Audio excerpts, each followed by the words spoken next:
ఒక ముఖ్యమైన వాక్య భాగం మనం చూడబోతున్నాం. చాలాసార్లు మనం మాటలు ఇచ్చి తప్పుతాం. మాట ఇవ్వటం అనేది ఎంత ఇంపార్టెంటో ఈరోజు మీరు నేర్చుకోవాలి. చాలాసార్లు చాలామంది మాటలు ఇస్తారు, రకరకాల మాటలు ఇస్తారు. నేను ఇది చేస్తాను, అది చేస్తాను, దేవుడికి మనుషులకి మాట ఇస్తారు. సో ఈరోజు మాట తప్పి నష్టపోయినటువంటి ఒక వ్యక్తి గురించిన వాక్యం ఈరోజు మనం ధ్యానించుకోబోతున్నాం. ప్రార్థన చేసుకుందాం. పరిశుద్ధుడ గొప్ప దేవుడనైనా మీకు స్తోత్రం.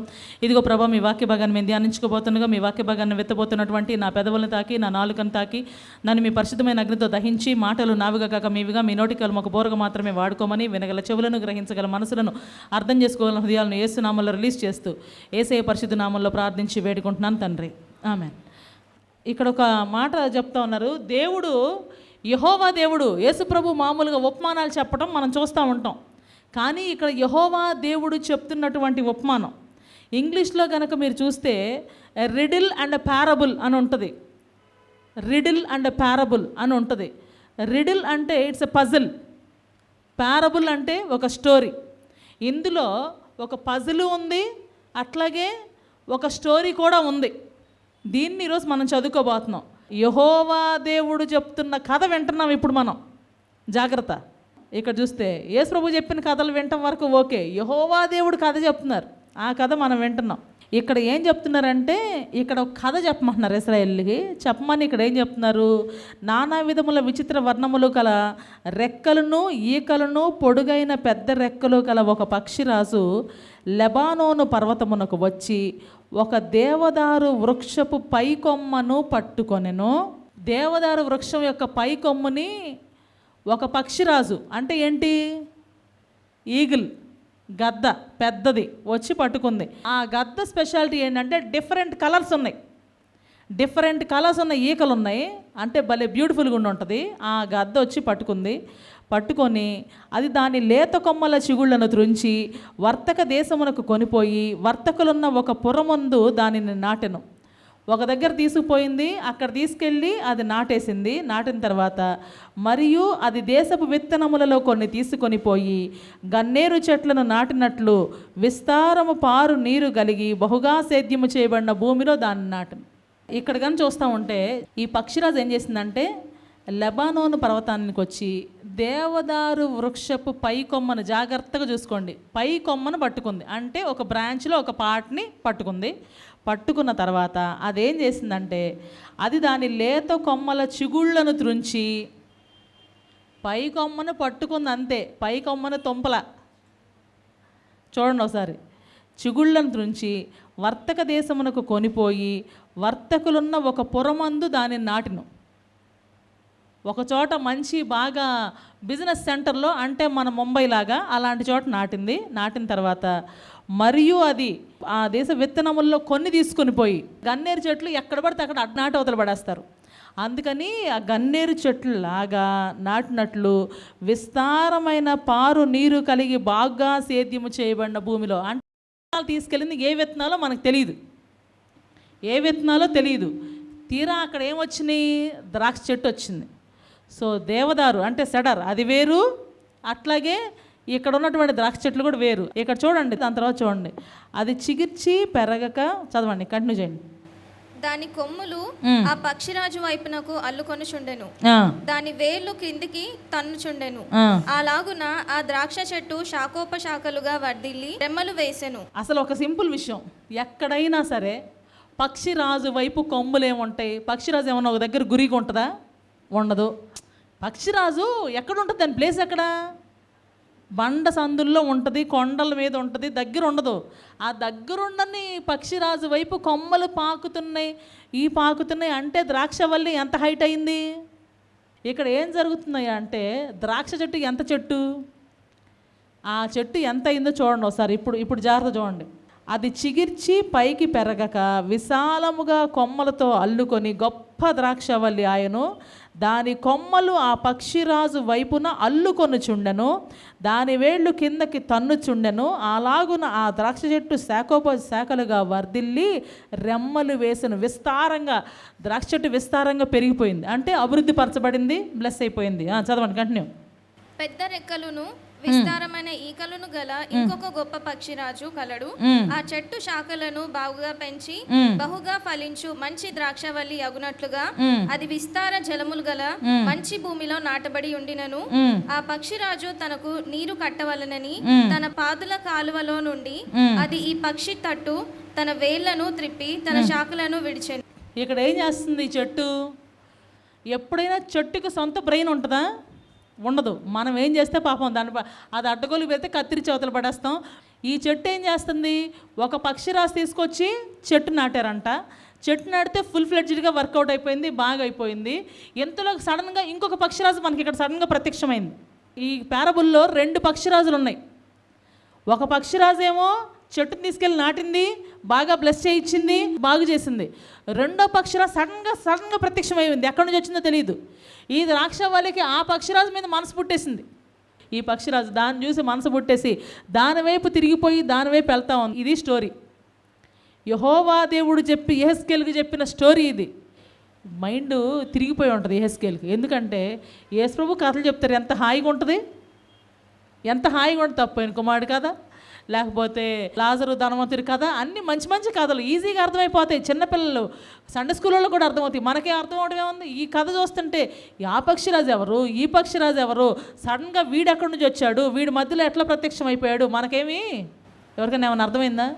ఎవరికేమో అర్థం కావట్లేదు. ఎందుకంటే అర్థం కావడం కష్టం కాబట్టి అని చెప్తా ఆ పక్షిరాజుని ఇప్పుడు దేవుడు తిడుతున్నారు. చూడండి, నీవిలాగు ప్రకటించుము, ప్రభువు యెహోవా సెలవిచ్చింది ఏమనగా, అట్టి ద్రాక్షవల్లి వృద్ధి నొందున అది ఎండిపోవునట్లు జనులు దాని వేళ్లను పెరికి దాని పండ్లు కోసివేతురు. అది చిగుళ్ళు ఎండిపోగా ఎంతమంది సేద్యుగాండ్రు కాపు చేసినను దాని వేళ్ళు ఇక చిగిర్చబడవు. ఈ మాట చెప్తున్నప్పుడు ఇందులో ఉన్న రిడిలేంటో పారబులేంటో ఇప్పుడు మనం చూద్దాం. ఈ 2 పక్షిరాజులు 2 రకాల రాజ్యాలకి సూచన. 2 పక్షిరాజులు 2 రకాల రాజ్యాలకు సూచన. దీనికి నేను మీకు ప్రూఫ్ ఎప్పుడు చూపించబోతున్నానో ఒక్కసారి వాక్య భాగంలో చూడండి. మీరు కనుక చూస్తూ ఉంటే ఇర్మియా గ్రంథం 48వ అధ్యాయం 40వ వచనం. యెహోవా సెలవిచ్చినదేమనగా, పక్షిరాజు ఎగురునట్లు ఎగిరి అది మోయాబు మీద తన రెక్కలను చాపుచున్నది. కోటలు పడగొట్టబడి ఉన్నవి, దుర్గములు పట్టబడి ఉన్నవి. ఆ దినమున మోయాబు శూరులు హృదయము ప్రసవించు స్త్రీ హృదయము వలె ఉండెను. పక్షిరాజు బలానికి సూచన, ప్రభావానికి సూచన, గొప్ప వెలుగుకు సూచన. అటువంటి పక్షిరాజు ఇక్కడ 2 సంస్థానాలకు సూచనగా కనిపిస్తుంది. ఇది ఇశ్రాయేలు రాజు అయినటువంటి యెహోయాకీను సిద్కియా కాలంలో జరిగినటువంటి స్టోరీని దేవుడు పారబుల్గా చెప్తున్నారు. యెహోయాకీము యొక్క కుమారుడు యెహోయాకీను. వాళ్ళు దాని తర్వాత సిద్కియా కాలంలో జరిగినటువంటి పారబుల్ ఇది. దీన్ని కనుక చూస్తూ ఉంటే ఇది మొట్టమొదటిది కనుక చూస్తే బబులోను సామ్రాజ్యానికి సూచన. మొట్టమొదటి ఈగల్ అంటే మొట్టమొదట మీకు కనిపించినటువంటి బలమైన పక్షిరాజు ఏదైతే ఉందో అది బబులోను సామ్రాజ్యానికి సూచన. బబులోను సామ్రాజ్యం ఎట్లంటే, బబులోను సామ్రాజ్యం సూపర్ పవర్ రాజ్యాలు ఎన్ని ఉన్నాయి? 7. సో అందులో ఒక రాజ్యం బబులోన్ సంస్థానం. 7 సూపర్ పవర్ కింగ్డమ్స్లో బబులోన్ రాజ్యం ఒకటి. బబులోనుకు ఉన్నటువంటి గొప్ప లక్షణం ఏంటంటే, బబులోన్ రాజ్యానికి ఉన్న గొప్ప ఇది ఎవరు? బబులోన్లో సూపర్ పవర్ కింగ్ ఎవరు? నెబుకద్నెజర్. ఆ నెబుకద్నెజర్ కాలంలో దానియేలు, షడ్రక్, మేషక్, అబెద్నెగో ఉన్నటువంటి గొప్ప రాజ్యమే బబులోన్ రాజ్యం. ఆ బబులోను రాజ్యంలో వాళ్ళు జనాల్ని పెద్దగా కష్టపెట్టలా, ఇబ్బంది పెట్టకుండా బాగానే చూసుకున్నారు బబులోను సామ్రాజ్యం. అందుకనే బబులోను సామ్రాజ్యానికి గుర్తుగా చెప్పబడిన ఈ మాటల్లో ఏమంటున్నారంటే, చూడండి ఒకసారి చూస్తే, మంచి చోట వాటిని నాటారు. ఇది ఎక్కడ ఇశ్రాయేల్ నుంచి తీసుకొచ్చి మంచి చోట వీళ్ళని నాటారు. నాటిన తర్వాత వీళ్ళు ఫలించారు, అభివృద్ధి పొందారు, హెచ్చైన పరిస్థితిలోకి వచ్చారు. చాలా బాగుంది. ఇది లెబనాన్ నుంచి తీసుకొచ్చినటువంటి, అక్కడి నుంచి తీసుకొచ్చి ఈ యెరూషలేముకు సూచన, యూదా వారికి సూచన, దాన్ని తీసుకొచ్చి పెట్టిన తర్వాత మీరు కనుక చూస్తూ ఉంటే ఈ రాజులు ఎవరైతే ఉన్నారో, యెహోయాకీము అనే రాజు ఉన్నాడు. ఒకసారి చూడండి, 2వ రాజుల గ్రంథం 24వ అధ్యాయం. ఈ పక్షిరాజు ఎవరో మనకు తెలిసిపోతుంది. చూడండి, అక్కడ పారబుల్కి ఇక్కడ ఆన్సర్ మ్యాచ్ అయిపో. చూడండి, యెహోయాకీము దినములలో బబులోను రాజైన నెబుకద్నెజరు యెరూషలేము మీదకి వచ్చెను. యెహోయాకీము అతనికి దాసుడై 3 ఏండ్లు సేవ చేసి 3 ఏళ్లు చేసిన తర్వాత అతని మీద తిరుగుబాటు చేయగా ఆ, యెహోవా అతని మీదకిని ఆ, తన సేవకులైన ప్రవక్తల ద్వారా తాను సెలవిచ్చిన మాట చొప్పున ఆ, యూదా దేశమును నాశనము చేయుటకై దాని మీదకిని ఆ, కల్దీయుల సైన్యములను, సిరియనుల సైన్యములను, మోయాబీయుల సైన్యములను, అమ్మోనియుల సైన్యములను రప్పించెను. ఇక్కడ అన్ని జరుగుతూ ఉంటాయి. యెహోయాకీము ఏం చేస్తాడయ్యా అంటే, అతని యొక్క రాజ్యంలో ఉన్నప్పుడు నెబుకద్నెజర్ దండ తెచ్చాడు, అతను పట్టుకున్నాడు, అతను తిరుగుబాటు చేశాడు, మళ్ళీ అందరూ వచ్చారు. అదంతా అయిన తర్వాత 8వ వచనం చూడండి, 24:8. యెహోయాకీము యొక్క కొడుకు యెహోయాకీను ఆయన ప్రారంభించినప్పుడు 18 ఏళ్ళప్పుడు రాజైపోయాడు. రాజైపోయి 3 మాసములు ఏలెను. ఎన్నేళ్ళమ్మా? యెహోయాకీను 3 నెలలు ఏలాడు. యెరూషలేము వాడైన ఎల్నాతాను ఆ, కుమార్తెయగు నెహుష్తా అతని తల్లి. అతడు తన తండ్రి చేసిన దాని అంతటిని ప్రకారముగా ఆ, యెహోవా దృష్టికి చెడు నడత నడిచెను. ఆ. ఆ కాలమందు బబులోను రాజైన నెబుకద్నెజర్ యొక్క సేవకులు యెరూషలేము యెరూషలేం మీదకి వచ్చి పట్టణాన్ని ముట్టడి వేశారు. ముట్టడి వేసినప్పుడు నెబుకద్నెజర్ తనంతట తనే వస్తాడు. వచ్చిన తర్వాత ఇక్కడ ఏం చెప్తున్నారంటే, యెహోయాకీను అతని తల్లియు అతని సేవకులను అతని క్రింద అధిపతులను అతని పరిచారకులను వెళ్ళి బబులోను రాజు వద్దకు రాగా బబులోను రాజు ఏలుబడిలో 8వ సంవత్సరం మందు అతన్ని పట్టుకొని, అంటే తన మీదకి వచ్చి తీసుకెళ్లారు. ఒక్కసారి ఎహెజ్కేలు గ్రంథానికి వెళ్ళండి. మళ్ళీ ఎహెజ్కేలు గ్రంథం 17 అధ్యాయంలో ఒక్క మాట చూడండి, 17:3. నానా విధములగు విచిత్ర వర్ణములు గల రెక్కలును ఆ, ఈకలును పొడుగైన పెద్ద రెక్కలును గల ఒక గొప్ప పక్షిరాజు ఆ, లెబానోను పర్వతమునకు వచ్చి ఆ. ఒక దేవదారు వృక్షపు పై కొమ్మను పట్టుకొనెను. దేవదారు వృక్షం అంటే సడర్ ట్రీ అంటారు ఇంగ్లీష్లో, తెలుగులో దేవదారు వృక్షం అంటారు. చాలా హైట్ ఉంటాయి, చాలా పెద్ద ఎత్తులో ఉంటాయి. దాని పైకొమ్ము అంటే ఇశ్రాయేలీల దేశానికి ఉన్న రాజుని పట్టుకున్నాడు. ఆ రాజుని పట్టుకుని పై కొమ్మను పట్టుకున్నాడు. పట్టుకుని ఏం చేస్తున్నాడు? దాని లేత కొమ్మల చిగుళ్లను త్రుంచి వర్తక దేశములకు కొనిపోయి వర్తకులున్న ఒక పురమం దాన్ని నాటిన. నెబుకద్నెజర్ వచ్చాడు, వీళ్ళని పట్టుకున్నాడు. వీళ్ళని పట్టుకొని బబులోను సంస్థానానికి తీసుకొని వెళ్ళిపోయాడు. అక్కడ తీసుకెళ్ళి నాటాడు. అక్కడ తీసుకెళ్ళి కాకపోతే ఏం చేశాడు? నీళ్ళున్న చోట నాటాడు. ఒకసారి ఆ తర్వాత యువతలకు వచ్చేసేయండి. 2 రాజుల్లో మనం చూస్తామంటే మళ్ళీ సేమ్ 13వ వచనం. మరియు అతడు ఆ, యెహోవా మందిరపు ధననిధిలోనున్న పదార్థములను రాజ ఖజానాలోనున్న సొమ్మును పట్టుకొని ఆ, ఇశ్రాయేలు రాజైన సొలొమోను యెహోవా ఆలయమునకు చేయించిన బంగారపు ఉపకరణములన్నిటినీ ఆ, యెహోవా సెలవిచ్చిన మాట చొప్పున తునకలుగా చేయించి ఎత్తుకొని పోయెను. అదియుగాక ఆ. అతడు దేశపు జనులలో అదిగో ఏం తీసుకెళ్ళాడు చూడండి. ఇందాక తీసుకెళ్ళి నాటారు అన్నారు కదా, అక్కడేమో రిడులు, దానికేమో ఇక్కడ మనకు పట్టు ఉడుపు చెప్తున్నాం. చదువు. అదియుగాక ఆ, అతడు దేశపు జనులలో ఆ, అతి బీదలైన వారు తప్ప ఆ, మరి ఎవరునూ లేకుండా ఆ. యెరూషలేము పట్టణం యెరూషలేం పట్టణంలో ఉన్న అధిపతులను పరాక్రమశాలను 10,000 మందిని వీరుగాక కంసాలి వారిని కమ్మరి వారిని చెరకొనిపోయెను. అతడు యెహోయాకీను అతని తల్లిని రాజు భార్యలను అతని పరివారమును దేశములో గొప్పవారిని చెరపట్టి యెరూషలేము నుండి బబులోను పురమునకు తీసుకొని పోయెను అని అంటే వీళ్ళ మొత్తాన్ని తీసుకెళ్ళి ఎక్కడ నాటాడు? తీసుకెళ్ళి ఇందాక మంచి చోట తీసుకెళ్ళి నాటేశాడు. ద్రాక్షావల్లి అనేది ఇశ్రాయేల్ దేశాన్ని పోలుస్తారు కాబట్టి ద్రాక్షావల్లిగా వాళ్ళు పెరిగారు, పెద్దయ్యారు. బబులోన్లో మీరు కానీ చూస్తే బబులోన్లో షడ్రక్ మేషక్ అబేద్నెగో కానీ దానియేలు కానీ వీళ్ళందరూ కూడా మంచి పొజిషన్స్లో ఉన్నారు. ఎవరికేం తక్కువ లేదు. బబులోన్ చేర ఎంతకాలం? 70 years. 70 ఏళ్ల బబులోన్ చెరలో ఎక్స్ట్రాడినరీగా ఇశ్రాయేల్ దేశంలో ఉన్న జనులు ఆశీర్వదించబడ్డారు. ఇజ్రాయెల్ ఇక్కడ పాడుపడిపోయింది కానీ అక్కడ మాత్రం వీళ్ళందరూ బాగా బ్లెస్ అయిపోయారు. బ్లెస్ అయిపోయిన తర్వాత సడన్గా అంటే మొట్టమొదటి పక్షి ఎవరు? బబులోన్ సామ్రాజ్యం. బబులోన్ సామ్రాజ్యంలో నెబుకద్నెజరు ఫస్ట్ పక్షిరాజు. ఇక్కడ సడన్గా ఇదంతా బాగా బ్లెస్ అయ్యి ముందుకు సాగుతుండగా సడన్గా ఒక పక్షిరాజు ప్రత్యక్షమయ్యాడు. ఈ పక్షిరాజు ఎవరు? ఎక్కడి నుంచి వచ్చాడో చూడండి ఒకసారి. ఈ పక్షిరాజు ఎవరు? ఈయన దగ్గరికి వస్తే వాళ్ళకి ఏమైంది? దేవుడికి ఎందుకు కోపం వచ్చింది? దాని వెనక ఉన్న కారణం ఏంటి? ఒక్కసారి let us go back to 2 Kings and 24th chapter 17th verse. మరియు బబులోను రాజు అతను పినతండ్రి అయిన మత్తన్యాకు సిద్కియా అను మారుపేరు పెట్టి, మత్తన్యా అనే వాడికి సిద్కియా అని మారుపేరు పెట్టి అతని స్థానమందు రాజుగా నియమించిన యెహోయాకీన్యం పట్టుకొని పోయాడు. వాళ్ళ బాబాయిని తీసుకొచ్చాడు. ఒరే బాబాయ్ మత్తన్యా, రారా బాబు, నేను నిన్ను రాజుని చేస్తా. అసలు రాజు కొంటానికి ఇంకేం ఛాన్స్ లేదు. రా బాబు, నేను నిన్ను రాజుని చేస్తా అని చెప్పి పిలిచాడు. సిద్కియా అని పేరు పెట్టాడు, ఆ రాజు కూడా చేశాడు. చేసి చదువు. సిద్కియా ఏలనారంభించినప్పుడు 21 సంవత్సరముల వాడు. అంటే ఈ అబ్బాయికి ఎన్నేళ్ళు? యెహోయాకీనికి 18 ఏళ్ళు, ఈయనకి 21. బాబాయ్ పెద్ద వయసు ఏం కాదు, చిన్న బాబాయే. అతడు యెరూషలేమునందు 11 సంవత్సరములు ఏలెను. అతని తల్లి లిబ్నా ఊరివాడైన ఇర్మియా యొక్క కుమార్తెయగు హమూటలు యెహోయాకీము యొక్క చర్య అంతటి చొప్పున సిద్కియా యెహోవా దృష్టికి చెడు నడత నడిచెను. యూదావారి మీదను యెరూషలేము వారి మీదను యెహోవా తెచ్చుకున్న కోపమును బట్టి తన సముఖములో నుండి వారిని తోలివేయుటకై బబులోను రాజు సిద్కియా మీద, అంటే బబులోను రాజు మీద సిద్కియా తిరుగుబాటు చేశాడంట. ఇప్పుడు అన్నం పెట్టిన చేయని ఎవరన్నా నరుక్కుంటారండి? వాడు ఎవరన్నా అవని, నీ boss, at least you should have the respect towards his place and position.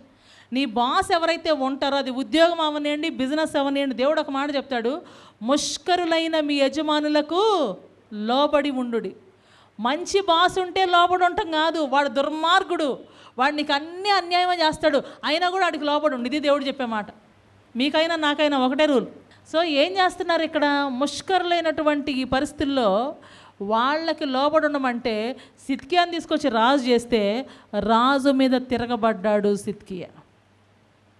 సిద్కియా తిరగబడి ఏం చేస్తాడయ్యా అంటే ఐగుప్తు రాజు దగ్గరికి వెళ్తాడు.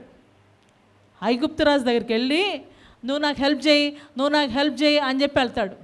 అసలు వాడేమన్నా నారు పోసాడా, నీరు పోసాడా, ఏమన్నా చేశాడా? అసలు ఐగుప్తీలే యెహోవా దేవుడికి అసహ్యులు. వాళ్ళ దగ్గరికి వెళ్తాడు, వాళ్ళ దగ్గరికి వెళ్ళి వాళ్ళని చేసుకొని చేస్తాడు. కానీ దేవుడు ఏం చెప్తున్నాడు ఇక్కడ? దేవుడు ఇచ్చే పనిష్మెంట్ కింద చూడండి ఒకసారి, యెహెజ్కేలు 17:8. కావున నీవు ఇలాగు ప్రకటింపుము, ప్రభువుకు యెహోవా సెలవిచ్చినదేమనగా, అట్టి ద్రాక్షవల్లి వృద్ధి నందున అది ఎండిపోవునట్లు జనులు దాని వేళ్లను పెరికి దాని పండ్లను కోసివేతురు. దాని చిగుళ్ళు ఎండిపోగా ఎంతమంది సేద్యగాండ్రు దాని కాపు చేసినను దాని వేళ్ళు ఇక చిగిరించబడవు. దేవుడికి నెబుకద్నెజర్కి ఇచ్చిన మాట నిలబెట్టుకోకపోతే దేవుడి కోపం వచ్చింది. నెబుకద్నెజర్ అవుట్ సైడర్, ఏం ఇజ్రాయేలీయుడు కాదు, బబులోను సామ్రాజ్యపు రాజు. అయినప్పటికీ నెబుకద్నెజర్కి మాట ఇచ్చి తప్పినందుకని సిద్కియా మీద యెహోవా దేవుడికి కోపం వచ్చింది.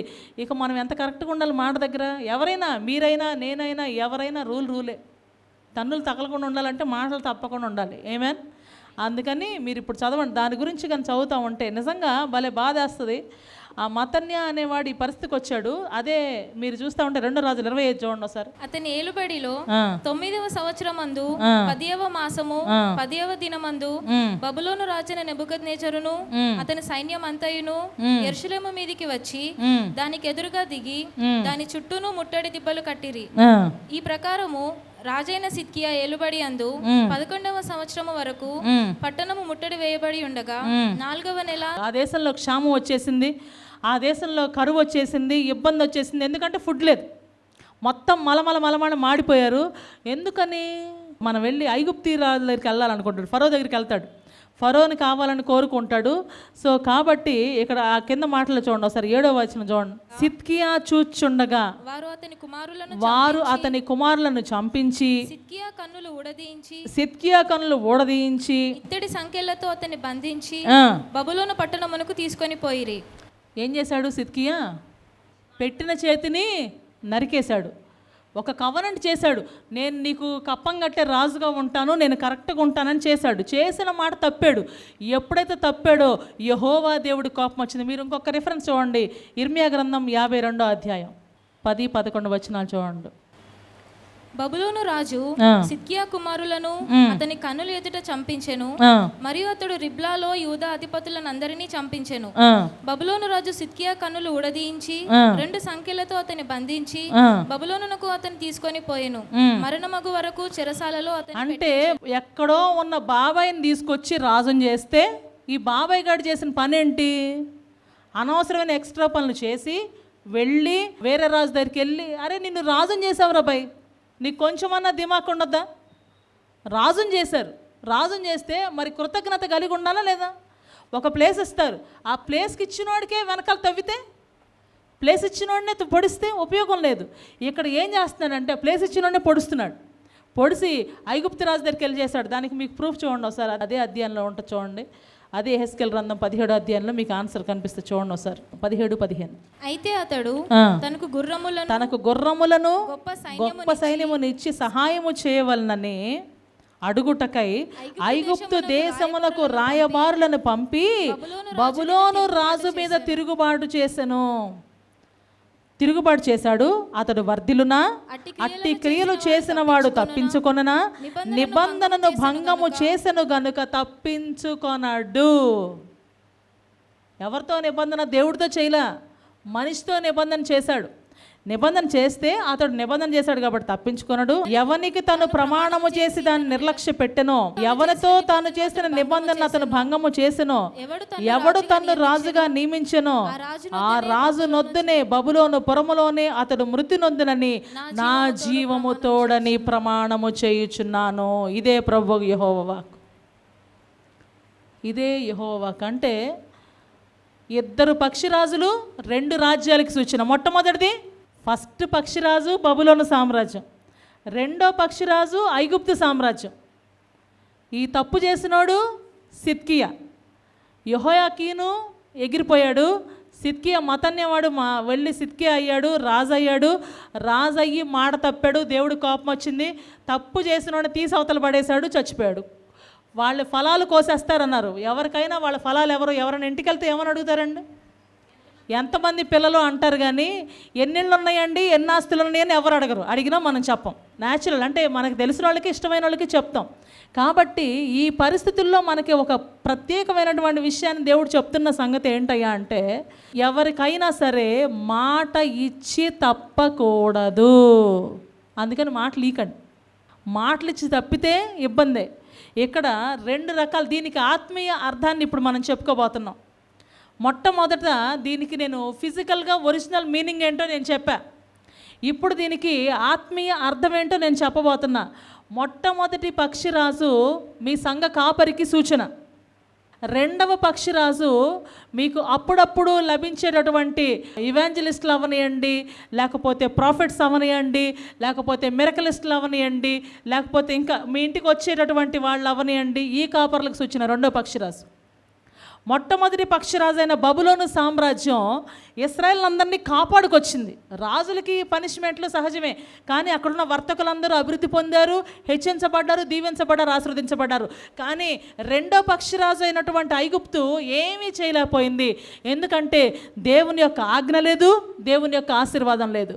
మొట్టమొదటి సంఘ కాపరికి బాధ్యత ఉంటుంది. ఇక్కడున్న సెకండ్ పక్షిరాజు ఎవరయ్యా అంటే, మనకు అప్పుడప్పుడు వచ్చి కలిసే పాస్టర్స్. యేసు ఒక్కొక్క మనిషి కోసం 100 కిలోమీటర్లు నడిచెళ్ళారు.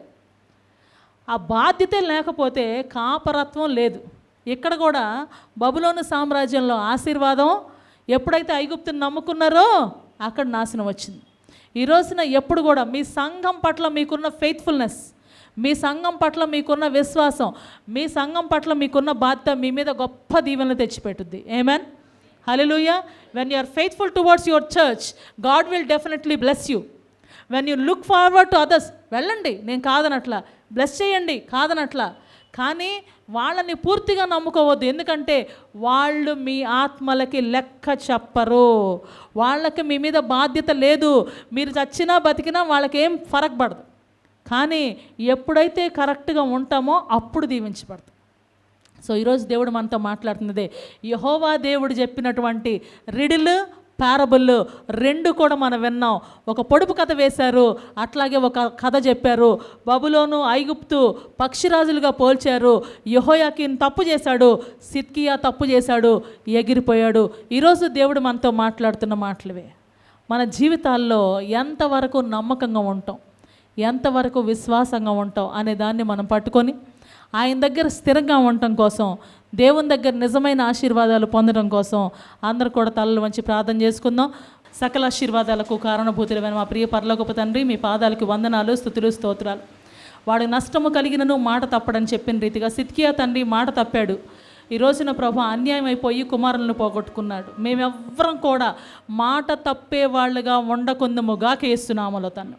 నాయనా తండ్రి, మీ పేరు పెట్టబడిన జనులుగా ఉన్న మేము ప్రభువా, నాయనా తండ్రి, అయ్యా బబులోనును ఆశ్రయించక, ఐగుప్తుని ఆశ్రయించక, కేవలం మిమ్మల్ని మాత్రమే ఆశ్రయించే వారిగా ఉంచండి.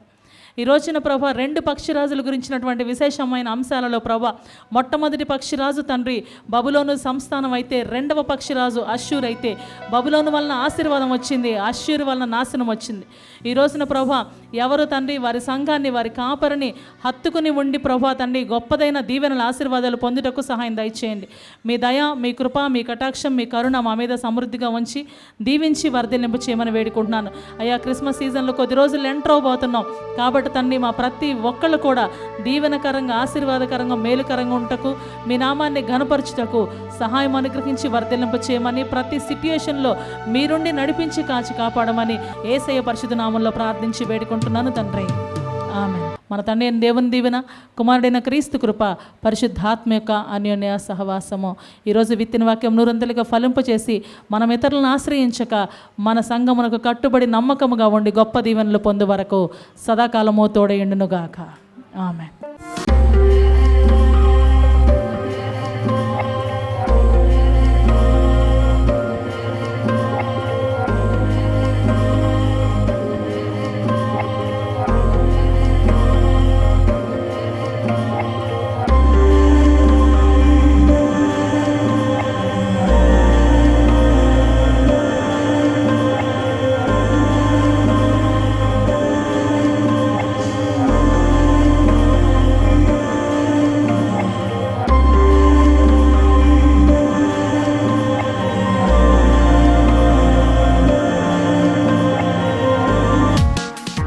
దేవుడు మిమ్మల్ని దీవించును గాక.